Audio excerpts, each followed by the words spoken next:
again. So we're going to start with our strength portion today. We've got 2 different sets of 4 sets each. So we need double kettlebells today or double dumbbells depending on what you have. We're going to start with double kettlebell skis. So recommended weights here are double 25s to 26s for ladies and double 35s for men.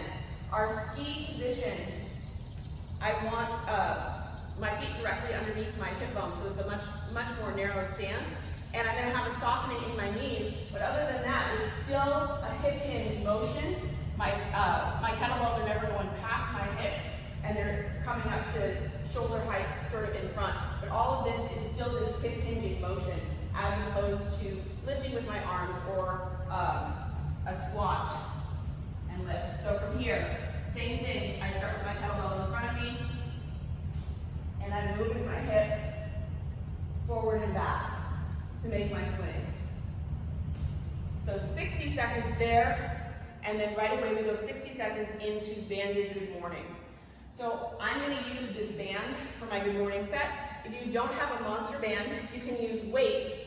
The difference basically between the good mornings and the deadlifts is where the weight is. So just like we talk about the difference between a back squat and a front squat, you could call this a back deadlift versus a front or like grounded deadlift. So usually I'm going to carry my weight to the sides or in front in a deadlift. In the good morning, the weight would be on my back. So that's why we're using this band. But you could also put something loaded on your back. You just want to make sure the whole time through here that my back is nice and flat and supported, and really I'm focusing on sort of right below my glutes, up into my glutes at the top of my range here, squeezing at the top. So the way this looks with the band, I put the band underneath my feet, and then from here, if I need a little bit more tension, I can widen my stance slightly or narrow it slightly. From here, I like to put my hands behind my back just to remind myself to keep that back nice and flat. And again, really focusing the tension on the end range, right at the top, squeezing here. So we've got 60 seconds there. 60 skis, 60 here, 60 rest, 4 times through. Then you're going to take a 1 to 2 minute break before you move on to the next set.